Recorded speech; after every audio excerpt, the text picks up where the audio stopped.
Koryo found itself part of the Mongol Empire and then part of the Yuan Empire, which brought with it many different consequences for the society, for the state, but also for the ruling house. Because now, for the first time in Koryo history, Koryo rulers were no longer also emperor and also son of heaven, but they were demoted to the status of king.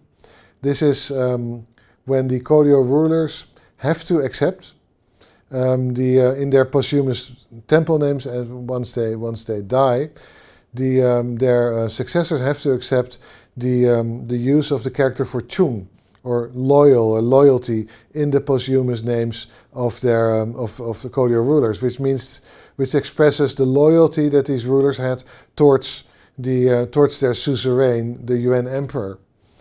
There's more that happens during this time, and it tells you much about the political situation in Koryo under the Mongols, and it definitely tells you much about how succession to the throne was occasioned and what that meant for the society in general. Now, in order to understand and to contextualize the contents of this lecture, it would be good to have some background knowledge, at least, on how Mongol policies towards conquered states in general worked. And then it would become quite apparent that Koryo, in this sense, occupies a special position. There is very definite economic exploitation. There have been destructive invasions. There have been other things. There are other things that Koryo doesn't want to do but has to do in a new situation. At the same time, there is relatively more freedom than other conquered states had during this period, which has much to do with the following fact. And that's the fact that the Koryo kings, as they are now, no longer son of heaven, no longer also emperor, but they're just merely kings. They are required by the Yuan emperor to marry imperial princesses, Mongol princesses. The son of King Wonjong, the king who accepted Koryo's submission to and absorption into the Mongol Empire, and Mongolian princess, in the Korean pronunciation of her Chinese name is Taeguk, daughter of Kublai Khan. They were the first to marry in this way. Now, and this is an important moment, because all successive Koryo rulers married Mongol princesses, and they were raised before they became king in the imperial capital, so at the Mongol or at the Yuan court. Now, this means several things. One, they were no longer sons of heaven, but kings. They became Mongolized because they were raised in the Mongol capital, in the Yuan capital later on. And their offspring was twice as Mongolized as they themselves had been. So there is an increasing Mongolization of the Koryo royal family, of the Koryo rulers. King Chungnyeol is the son of King Wonjong, is the first Koryo king to have to marry a Mongol princess. And this is one of my colleagues noticed this. He was the first Koryo king ever to become son-in-law of a foreign emperor. That's quite a thing for an independent country. Of course, Koryo could no longer be called an independent country during this period. They were definitely part of the Mongol Empire, even if their position was relatively free compared to other conquered parts of the world. Now, what does this mean? Even if royal heirs were from now on raised in Dadu, in the royal capital, at the Mongol court, it meant that Koryo kings from now on would start to also speak Mongolian, that they would have a Mongol name, that they would perhaps feel more at ease at Mongol court and in Mongol culture, or in Chinese culture. It's the capital in what would be nowadays Beijing. It's of course a mixture of Mongol and Chinese and also other cultures, but those were the two main cultures. And that resulted in inevitably an increasingly alienated and increasingly Mongolized ruling house of Koryo. And it did something else, because if you are raised as the royal heir, as the royal crown prince at Mongol court, while your father is king In Kodio, it means you are raised apart from your father, and that's something that you see during this period. I'll not go into much detail here because it's almost like a soap opera. The conflicts between fathers and sons as rulers increase dramatically during this period. Never been this bad in Kodio history. And it's understandable because the father doesn't raise his son anymore. They're not raised in the same complex or even in the same city or even in the same country. They're raised differently from each other, and each generation is a bit more Mongolized than the previous generation. Although at a certain moment that probably will not have made any concrete impact anymore. So this is one part of what happens. The ruling house, because of its, because of the force, because it has to marry into the Mongol royal family, imperial family, loses much of its Kodioan background, perhaps also its emotional relationship with Kodio as a country. So you only live in Kodio when as an adult. You don't grow up there. That's one part, but there is much more that is going on.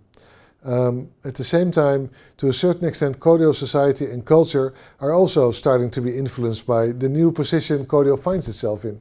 And an aspect that has usually been seen as positive, and I think it has been rightly seen as positive, is the fact that now, thanks to what has been called a Pax Mongolica, so the fact that after the extremely, I can't emphasize this enough, extremely devastating and destructive Mongol invasions of Eurasia, there is now peace across the empire. Even when the Mongol Empire falls apart in 4 different parts, of which the Yuan Empire is one part, there is relative peace within that, not always, but within that part of the world, which is the biggest part of Eurasia and of that incredibly large landmass. Kodio merchants, Kodio scholars, Kodio statesmen, Kodio travelers, Kodio soldiers, whatever, now have access to international culture. Not that they didn't have that before, but it's much easier.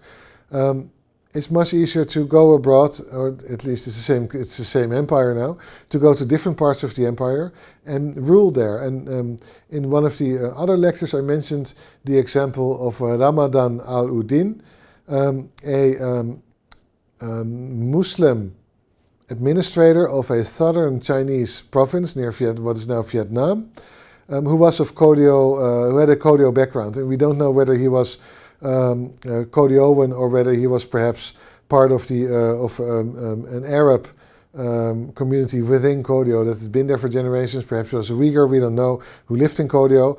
But this is something which you see more often, that the place where you are born no longer dictates where you will have your career or where you will work and die. And the same goes for Kodio. So there's an influx of foreigners, and I mentioned this before in this lecture, with important positions, because they are part of the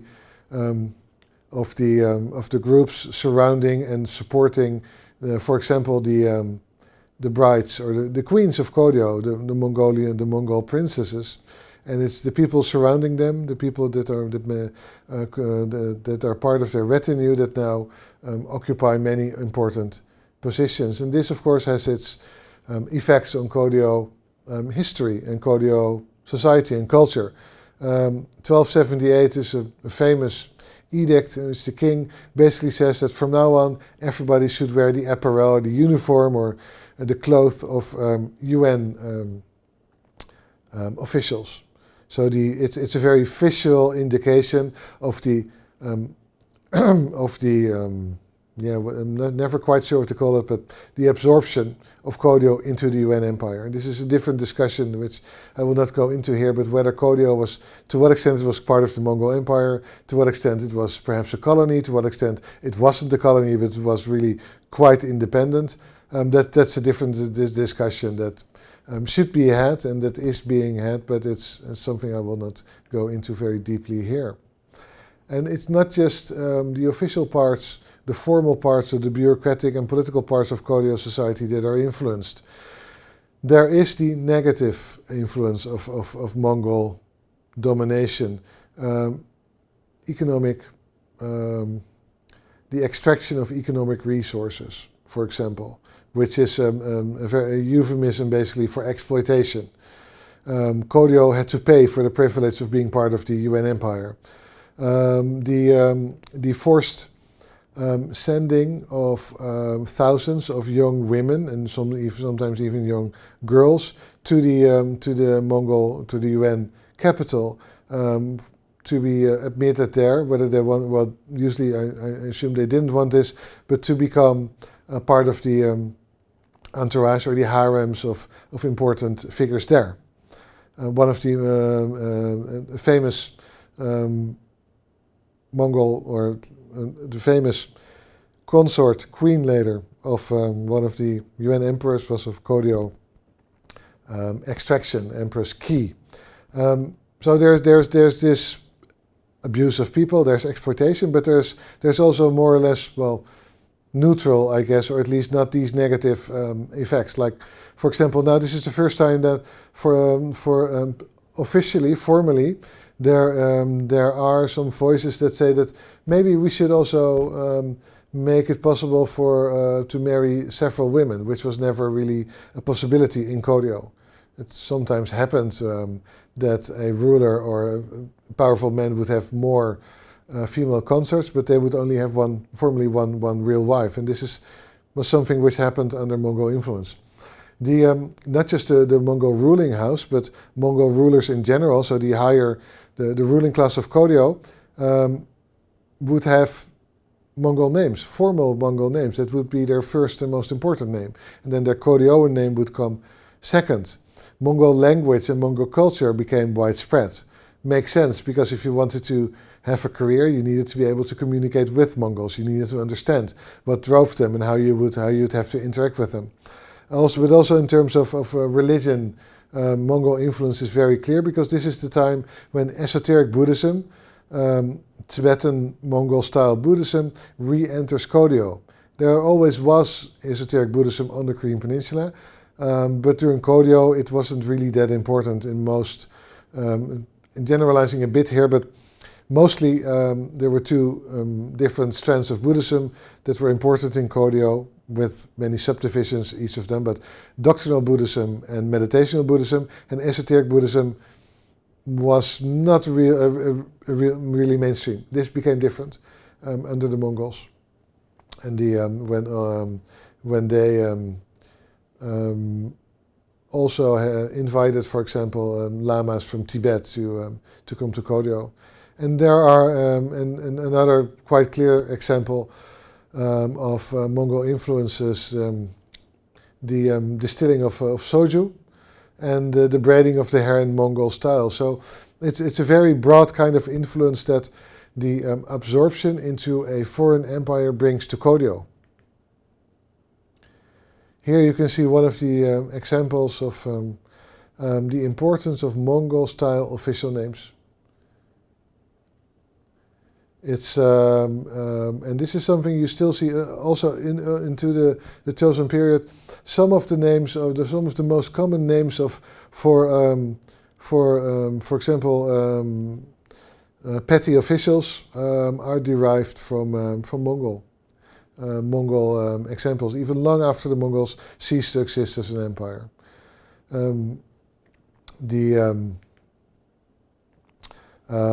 So there's influence, or there's more than influence. There's almost a reformation of Koryo culture under Mongol influence that is both formal and official in terms of bureaucracy, in terms of the ruling elite, in terms of the royal house, but it's also official in terms of what people wear and in terms of their pastimes, like, for example, Mongol style of hunting that became popular. Now, this is a very broad topic, but let me bring it down to in a number of keywords. Most important one is probably Mongolization. So the lasting formative influence that the presence of Koryo, be it forced, in the Mongol Empire had on subsequent development of Goryeo and then Joseon culture. Not just of the ruling house, but also of language, of certain customs, of religion. Then there is the next keyword, especially but not exclusively for the royal house, is the international marriages between Mongol princesses and Goryeo crown princes. And of course the Goryeo crown princess became more Mongol in every next generation. But this was not limited to the royal house. There were more international marriages. There was more international exchange in many different ways. Mongol customs became part of one of the parts of Goryeo life in general. And part of those customs are, well, I'm not sure whether you can still see them today, but through part of the Joseon dynasty they were still recognizable. And the Korean language today still bears bears testimony to that period of influence. Like for example, the word for a lady of rank or of power, mama, is Mongol in origin. The key word that I think brings this all together is the Pax Mongolica, so the large cosmopolitan empire that came into being after the Mongol invasions, after the Mongol conquest of the known world, to put it slightly exaggeratedly. After that came to an end, Goryeo became part of a much bigger world, and it interacted with that world, which meant that it absorbed a rather impressive amount of foreign influences compared to the periods before the absorption of Goryeo into the Mongol Empire.